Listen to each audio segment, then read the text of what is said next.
Olá galera, bem-vindos a mais um vídeo aqui do meu canal. Sou o professor Alan e estarei apresentando para vocês mais um vídeo referente à disciplina Cálculo Diferencial aplicado à computação. Nesse vídeo aqui, gente, nós vamos fazer a construção do método de Newton. No vídeo passado nós iniciamos a seção 5.4, onde nós estamos apresentando o método referido, o método de Newton. E lá nós colocamos uma motivação que era o seguinte, eu apresentei aqui 6 equações e perguntei o seguinte: quais delas, quais das equações assim, você acredita saber obter a solução exata? E pedi para que você tentasse isso antes de ver esse vídeo ou ver o material, o que se segue. Você vai perceber que apenas as equações 1 e 2 têm formas fáceis de se obter a solução. A primeira aqui basta isolar a variável x e nessa aqui você usar a forma delta e básica. As demais, cada caso é um caso. Você pode até ter conseguido resolver, achar uma das soluções, mas eu acredito que você não andou muito aqui, certo? É nesse contexto que o método de Newton entra como uma ferramenta muito potente, porque ele vai nos ajudar a obter essas soluções de forma aproximada. E essa aproximação vai ser tão boa quanto o nosso instrumento de cálculo nos permitir, tá certo? Então, gente, a construção do método de Newton, ele perpassa por esta figurinha aqui, que eu vou estar fazendo ali no quadro, beleza? Depois eu volto aqui e explico também por quê. Porque aqui a visualização, o desenho está melhor. Meu desenho ali no quadro eu vou ter que fazer umas retinhas tangentes, tem uma explicação. Mas eu volto para cá e no final a gente, depois de entender a mecânica do método, vai fazer um exemplinho aqui, um item aqui do exemplo 5. Tem 2 itens, a gente vai fazer um deles, beleza? Então vamos aqui para o quadro. Ó.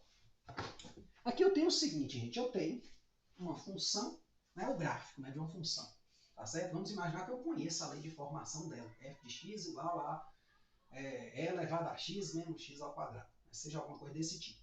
Aí eu vou e observo o gráfico dela. O que acontece? Ó? O método de Newton ele precisa que você comece com um certo start, um certo chute, que a gente diz assim. Eu vou pegar um valor x0 que eu acredito estar perto de r. Como assim, professor? Acredito estar perto. Vamos supor que eu comece a jogar valores aqui na função e eu percebo que quando eu jogo um valor aqui ele dá negativo, antes aqui da raiz, e outro depois ele dá positivo. Então eu falo a raiz está entre eles. Eu pego ali, nessas proximidades dessa mudança de sinal, porque minha função aqui é contínua, então eu pego um chute inicial. Digamos que eu vou pegar aqui x0 nesse ponto aqui. Ó. Esse é meu chute inicial, meu ponto de partida. Esse x0 ele vai determinar sobre a curva um ponto, que vai ser o ponto de coordenadas x0, f de x0.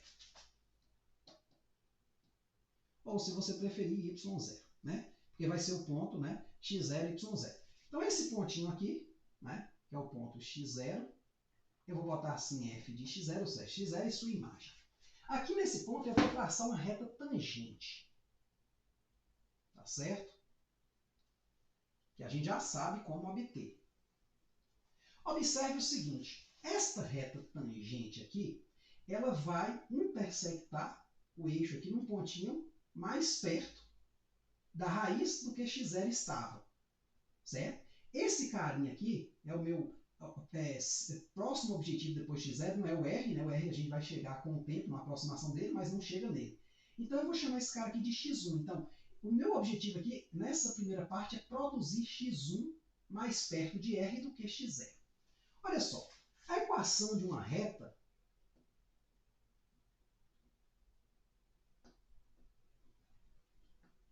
ela é dada por esta fórmula aqui, ó, y menos y0 é mx menos x0, tá certo? O que acontece, gente? A equação da reta tangente, esta aqui, ela vai ser assim, ó, ela vai ser y menos. O y0 pode ser também uma f de x0, tá certo? Que é a imagem do ponto x0. Vai ser o f de x0 igual a m. Esse m aqui na reta tangente é quem? A gente já calculou ele algumas vezes. É o que? É o f' de x0, ou seja, a derivada no ponto x0, vezes x menos x0. O meu objetivo era quem? Achar esse x1, por quê? A raiz da reta, o valor para o qual essa reta aqui se anula, a imagem dela se anula, porque esse pontinho aqui você pode entender como ponto x1, 0, ou seja, a saída aqui de x1, jogando na minha reta, tem que dar 0, certo? Então, o que acontece? A raiz desta reta aqui, que é quando y vale 0, vai ser exatamente o x1. Então, o que eu vou fazer? Eu vou pegar nesta equação aqui e vou substituir y igual a zero. Certo? Se y igual a zero, o meu x vai virar x1. Aí eu vou ter o seguinte, ó, 0 menos f de x0 vai ser f' de x0 vezes x1 menos x0. Aí o meu objetivo aqui é isolar quem? x1. Então eu vou fazer o seguinte, eu vou passar esse cara dividindo, ou seja, eu vou passar a derivada em x0 dividindo menos f de x0. Então eu vou ter assim, ó, x1 menos x0 vai ser menos f de x0 sobre f' de x0. Eu já fiz a troca de lado logo para a gente ganhar tempo, né? Então esse cara vai passar dividindo e vai ficar isso aqui de um lado, esse quociente do outro, certo? Aí o que eu vou fazer? Eu vou isolar o x1, ó. Então vai ser x0 menos f de x0 sobre f' de x0. Então o que você está percebendo? Que eu consegui achar a próxima iteração dependendo apenas de coisas que eu tenho. x0 foi o chute inicial, a função eu tenho, a derivada eu calculo, e substituo os valores x0 na função e na derivada calculo esse valor aqui e obtenho o x1. Você vai perceber que de uma forma análoga eu poderia olhar a imagem do x1 aqui, né, que seria o ponto f de x1, e achar o x2. E você vai perceber que se eu fizer isso, né, num gráfico um pouco maior, aqui vai ficar um pouco embolado, né, eu posso achar aqui a tangente, né, por x1 fx1, que vai ser y menos fx1, f' de x1 vezes x menos x1. Aí se eu zerar o y, eu vou ter o x2. Então, da mesma forma, ó, x2 vai ser x1 menos f de x1 sobre f' de x1. E aí eu tenho uma fórmula geral. Uma interação qualquer da ordem n mais 1, ela vai ser a interação inicial menos a função aplicada nessa interação anterior, quer dizer, inicial não, né? A interação n mais 1 vai ser a interação de ordem n sobre a função aplicada nessa interação de ordem n vezes a derivada. Então é só jogar aqui. Então aqui eu tenho a formulazinha do método de Newton. Vamos voltar lá para a figurinha, depois a gente volta para resolver o item A aqui nessa questão. Beleza? Nesse exemplo. Então vamos na nossa figura, que ela está um pouco melhor do que essa. Eu acredito que essa aqui também está boa, não ficou tão ruim não. Eu vou confessar que eu fiquei até surpreso, né, com o desenho. Então a ideia aqui é o seguinte, ó, digamos que estamos tentando encontrar a raiz R para a equação f de x, né, ou a solução, né, dessa função aqui, isto é R para o qual f de R igual a zero. Digamos também que um certo valor x0 está próximo de uma solução. Por que eu falo de uma, gente? Porque eu tenho funções que têm mais de uma solução. Então, por isso que eu tenho que pegar um valor que eu acredito estar perto daquela solução que eu estou procurando. Porque se eu pegar um valor qualquer, pode se aproximar para uma solução qualquer. Pode não ser necessariamente a que eu estou procurando. Tá certo? Então, aqui na minha figura, ó, eu observo que x0 aqui, né, ele está relativamente próximo de R. Eu botei o próximo entre aspas, porque isso aí é relativo. Se traçarmos a reta tangente ao grafo de f no ponto de abscissa x0, tá aqui a abscissa x0, se eu vou aqui na curva, ó, eu tenho um ponto x0, fx0. Então eu vou pegar a tangente nesse cara, que vai ser quem? Y menos fx0, f' de x0 vezes x menos x0. Certo? Então, se traçarmos a reta tangente ao grafo de f no ponto de abscissa x0, então tal reta tangente geralmente irá intersectar o eixo x em um ponto cuja abscissa x1 está ainda mais próxima da solução que x0. Né? Deixa eu só consertar aqui, gente. Abrir aqui um pouco a programação. Então, x1 ele vai estar mais perto de R do que x0. Beleza? Então, nós temos isso aqui.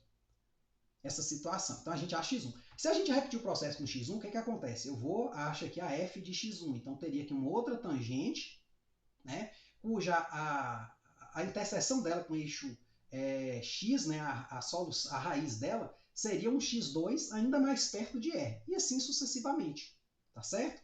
Isso aqui é posto, né, como a gente fez ali no quadro. Né? Então, a equação da reta tangente é essa aqui, y menos fx0 é f' de x0 vezes x menos x0. Se eu zerar esse y aqui, eu vou obter exatamente esse ponto aqui de interseção, ó, que vai ser o x1. Chamei ele de x1, quer dizer, o próximo a partir do x0, a próxima iteração. Né? Então, substituindo aqui o y igual a zero, eu vou ter o f de x0, f de x0, x1 menos x0. Porque o x agora ele passa a ser quem? Esse carinha aqui que eu chamei de x1. Essa solução eu chamei de x1, né, da equação da reta tangente. Então aí eu venho Isolo esse cara aqui, passo dividindo f' de x0 para cá, ó, dividindo f de x0, né? E aí eu tenho isso aqui igual a menos f de x0 sobre f' de x0. Então, x1 é quem? x0 menos f de x0 sobre f' de x0. Mesma conta que a gente fez ali no quadro. Procedendo desta mesma forma, né, eu vou ter uma equação agora que eu posso calcular quantas iterações eu quiser. E cada nova iteração vai melhorando ainda mais esta aproximação. Tá certo? Aí a equação recursiva é essa. Xn mais 1 é igual a xn menos a função aplicada a xn sobre a derivada aplicada a xn. Ou seja, uma iteração de ordem n mais 1, ela depende da iteração anterior da função e de sua derivada. Aqui vamos pegar o exemplo 5, né, onde nós vamos calcular 3 iterações, né, do método de Newton para cada uma das funções a seguir a partir de x0 fornecido. Então, calcule 3 iterações do método de Newton para cada uma das funções a seguir a partir de x0 fornecido. Então, tenho aqui o item A, vou fazer nesse vídeo ele. No próximo vídeo eu vou meio que repetir, né, esse exercício aqui, esse exemplo, com a calculadora, mostrando explicitamente a função estocar. Aqui eu vou estar usando ela, mas não vou estar só anotando os valores no quadro, mas não vou mostrar explicitamente como foram feitos os cálculos. Aí no próximo vídeo a gente faz isso, certo? Dá até a recomendação aqui, ó, recomendando fortemente o uso da função STO, né, que é a função que estoca valores invariáveis, né, de uma calculadora científica. Então, gente, aqui no quadro nós temos esse exemplo. Então, ó, calcule 3 iterações do método de Newton para cada uma das funções a seguir a partir de x0 fornecido. Então, vamos começar com esta aqui. Você vai ver que é muito simples. Esta equação aqui, a gente sabe resolver ela, viu, gente? Eu até coloquei uma que a gente sabe, porque o método de Newton não só aplica só o que a gente não sabe. Por exemplo, se eu resolver essa equação aqui, ó, eu vou ter que x ao quadrado é 2, só passar para o lado de cá, então x é mais ou menos raiz de 2. Então, são duas soluções, só que eu só vou aproximar uma delas. Raiz de 2 é aquele númerozinho, você bate lá na calculadora, vai dar 1,4, alguma coisa, né? Então, quando a gente acha esse objeto, o interessante é que a gente não tem o valor exato da raiz de 2, mas o método de Newton vai nos dar o valor desse símbolo aqui. Imagina se você precisa marcar numa régua a raiz de 2, como é que você faz? Você tem que saber o valor dele decimal, né? Então, o método de Newton vai fornecer isso para a gente. Então, aqui, ó, no item A temos que. Então, eu vou derivar. A primeira coisa que eu vou fazer, eu vou calcular a derivada. Então, f de x é 2 menos x ao quadrado. Implica que f' de x é quem? Menos 2x. Aí eu vou montar minha função iterativa. Se você quiser, você usa os índices n mais 1 como está aqui. Se não, você não precisa utilizar. Só vai acompanhando quais são as iterações que você vai calcular. Então você tem aqui o seguinte, ó. Sua função vai ser isso aqui, ó. Xn mais 1 vai ser xn menos f de xn sobre f' de xn. x0 igual a 1, certo? Então, botando x igual a 1, porque se eu começasse aqui de zero, ia dar problema. A derivada aqui ia se anular, o denominador ia se anular. Então, nesse caso aqui, continuando, ó, nós temos o seguinte. Né? Depois eu boto o x0. Vai ser xn menos. O que é a função aplicada a xn? É eu pegar isso aqui, ó, 2 menos xn ao quadrado sobre a derivada, menos 2xn. Aí, se eu quiser aqui, gente, eu posso omitir esse n e botar isso, 2 menos x ao quadrado sobre 2x, sobre menos 2x, certo? Aí, claro, né, espertamente eu posso pegar esse menos com esse aqui, ó, fazer um joguinho de sinal e aqui ficar mais e eu tirar isso daqui. Pronto, eu tenho minha função que eu vou fazer as iterações, que eu vou plotar na minha calculadora científica e usar a função estocar nela, certo? Então, eu estou aqui com a calculadora em mãos, eu vou colocar as iterações, então eu tenho aqui o n, né, que vai acompanhar as iterações, e aqui o meu xn. Então, se o n for 0, eu comecei de 1. Então, eu vou começar estocando a variável 1 na minha calculadora, tá certo? Deixa eu ver se ela liga, né? Ah, ligou. Então, ó, eu vou pegar aqui 1, estoco na variável x, né? Então, 1, estoco em x, pronto. Estoquei a variável. Agora eu vou pegar e vou digitar a minha função. Eu posso digitar com esse sinal de menos aqui, aí boto parênteses direitinho, ou se eu perceber que esse menos pode anular com esse aqui, boto o mais. Mas aí você faz da forma que você achar mais conveniente. Observe que eu não preciso entender muito levar muito esse xn aqui. Isso aí é mais uma questão para você entender que uma iteração vai gerando a outra. tá certo? Que vai me ajudar é a minha tabela, beleza? Então eu vou plotar aquela função ali, ó. Vou pegar aqui, ó, alfa x menos, aí vou abrir um parênteses, né, porque eu vou ter uma divisão ali, aí eu vou ter 2 menos alfa x ao quadrado, dividido por, aí eu botei menos, né, aqui, então eu posso botar essa, eu posso voltar e botar mais, né, vou digitar exatamente a segunda aqui, ó, vou botar aqui mais, né, e vou dividir por 2x. Vou abrir um parênteses também, né, para dividido por alfa x. Quando eu der Enter aqui, como já tem um armazenado na memória, ele já vai calcular o primeiro valor, 1.5. Então, o meu n igual a 1, ou seja, o meu x1, né? Se o n é 1, ó, x1 ele vai valer 1.5. Certo? Não sei se você se lembra, mas eu falei que a raiz dessa equação aqui é a solução dela é raiz de 2, um dos zeros dela. 1.5 está perto de raiz de 2, que é 1.4, já ficou mais perto. Aí eu venho agora para a segunda iteração. Na segunda iteração eu vou apenas agora, já que eu já armazenei a função na minha calculadora, só vou estocar 1.5 e procurar a função e dar Enter. Então eu acho rapidamente. A partir do momento que eu calculo a primeira, acaba o problema. Eu posso calcular 20 iterações aqui, que vai ser bem rápido. Aí eu vou pegar agora, ó, 1.5, que saiu aqui, eu vou estocar ele na variável x, tá certo? Alfa x, né? Aí eu volto, procuro minha função com a setinha, isso aí no próximo vídeo a gente vai estar fazendo isso, acredito que vocês já estão usando a função estocar, já recomendei isso lá no começo do curso, mas se não estão, a gente vai fazer. Tá apertando aqui, eu dei esse número, ó, 1.41666. Aqui eu tenho 1, 2, 3, 4, 5, 6, são 9 caras, né?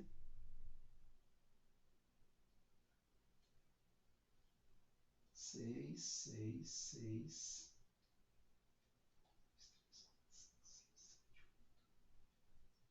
No final dá 7, né? Bom, deu esse número aqui, certo? A gente não precisa se preocupar com ele, porque a gente não vai digitar ele. Ele está na memória da calculadora. Por quê? Porque eu vou estocá-lo, né? Assim que sai, eu vou estoco ele, ó. Opa. Então eu vou Shift, estoco, né? No meu caso aqui, da minha calculadora. Na minha calculadora ela não precisa de Shift, né? Na verdade, estoco ele em X. Pronto. Estocado ele em X vai aparecer, né, normalmente, que foi estocado, você volta e procura a sua função. Ó. Quando você der Enter, vai dar isso aqui, ó. 3, a terceira iteração vai ser 1.41.421.56.8.628, certo? Então você vê que você obtém o quê? Um novo valor que está mais perto de raiz de 2. Em particular, a gente vai ver isso ali, né? No material tem o raiz de 2. Raiz de 2 sabe quanto é que ele vale? Vou bater aqui, ó. Raiz de 2. 1.421.421.356.237. Se você olhar bem, meio que a gente acertou quase, praticamente até aqui, né? Ó, com apenas 3 iterações a gente conseguiu, né, umas 4 casas decimais, são 5, né? 5 casas decimais, né? Então o número, provavelmente, se a gente calcular mais uma iteração, ele vai, né, modificar a partir daqui, essa parte aqui fica fixa ou muda muito pouco, né? Ou muda muito pouco. Isso aqui pode talvez ir para um valor zero, ficando mais perto desse valor aqui, não sei. Mas assim, boa parte das casas decimais aqui já estão fixas. Se você só quer isso para tração gráfica, velho, 1.4 já está de bom tamanho. Porque normalmente a gente usa escala de 1 em 1, né? Então ali tem 1, tem 2, 1.4 a gente chuta ali entre 1 e 2, ali quase no meio, né? Mais perto do 1. Pronto, você já tem atendido aí para a sua necessidade, certo? Então nosso objetivo aqui é exatamente aproximar o quê? A solução, que neste caso nós sabemos ser raiz de 2, tá certo? Então, aqui é quando o n meu tender a infinito, eu vou tender ao raiz de 2, tá certo? Então vamos aqui no material para a gente ver isso. E aí no próximo vídeo, se você, né, ficou um pouquinho confuso como é que eu achei aquilo ali, a gente vai estar fazendo esse mesmo exemplo aqui. Eu nem vou apagar o quadro, né? A gente vai fazer esse mesmo exemplo usando a função estocar da calculadora. Vou aproveitar tudo que está escrito aqui, tá certo? Então, gente, ó, aqui no material, né, no item A, primeiramente devemos calcular a derivada. Né? Então, vou derivar a minha função f de x, vai ser a derivada de 2 menos x ao quadrado, vai dar menos 2x. E aí vamos escrever a função recursiva, que vai ser o quê? Xn mais 1, vai ser xn menos f de xn sobre f' de xn. Né? Partindo, claro, de x0 igual a 1. Então, xn mais 1 vai ser xn menos 2 menos xn ao quadrado sobre menos 2xn. Basicamente, só substituir x por xn na função e na sua derivada e joguei aqui na forma. Aí, como eu fiz ali no quadro também aqui, também está feito, ó, esse cara aqui, esse, ó, pode trocar o sinal, ó, menos com menos dá mais, fica mais aqui, fica uma fórmula mais fácil da gente digitar. Se você não quiser, não tem problema. Digita do jeitinho que tá aqui. Abre um parêntesesão, bota xn menos, abre parêntesesão, aí abre mais um outro, né? E bota esse carinha aqui, né? Dividido em outro parênteses por esse aqui. Faça a conta, né? Se você errar as primeiras vezes, né? Isso é normal, principalmente cálculo uma disciplina inicial, né? A gente não está sabendo usar a calculadora ainda, mas aqui estão os valores, ó. Quando eu jogo o valor inicial aqui, o 1, na minha função e faço a conta explicitamente, aqui eu fiz questão de botar explicitamente a conta, ó, 1 mais 2 menos 1 ao quadrado sobre 2 vezes 1, 1,5. O que eu faço? Esse 1,5 agora passa a ser a nova variável x. Jogo novamente, né, para achar o x2. O x2, então, foi esse valorzinho que a gente anotou ali. E aí eu pego, né, se eu estiver fazendo a conta explicitamente, pego ele, né, esse x2 aqui, e jogo para achar o x3 na mesma fórmula. Né? Então, você vê que a fórmula é o que a gente chama de fórmula recursiva. Ela vai se retroalimentando. E cada nova saída, você vai perceber que vai ficando mais perto do valor da solução desta equação aqui, que eu botei uma equação simples exatamente para a gente poder comparar se o que a gente está achando de fato é para onde ela deve ir. Né? Então, nós achamos esse cara aqui, 1.41421,568, né? Tá aqui no quadro, ó. 1.421,568,628, né? Pode ser que difira um pouquinho aqui, gente, por questões que aqui eu tenho mais casas decimais, tá certo? Aí eu coloquei isso numa tabela, né? Então a gente ficaria o quê? Com esse carinha aqui como uma aproximação. Se fosse para tração gráfica, 1.4 estaria de bom tamanho, tá certo? Porque visualmente a gente não consegue muito melhorar isso aqui, a não ser que a gente tenha uma escala, né, maior, né? Então nesse caso, né, nós concluímos esse vídeo aqui. No vídeo que vem eu vou já começar deste exemplo, certo? Onde eu vou usar a calculadora passo a passo, né? Mostrando como achar esses valores aqui, tá certo? É um vídeo muito importante, por quê? Porque é a calculadora que você vai usar para calcular, né, quando você estiver usando o método de Newton. Não tem jeito. Esses cálculos aqui na mão, eles são muito ruins, certo? Você pode acabar errando, fazendo um jogo de sinal errado. E você tem uma ferramenta potente aí, que é a calculadora. Beleza? Então, até a próxima.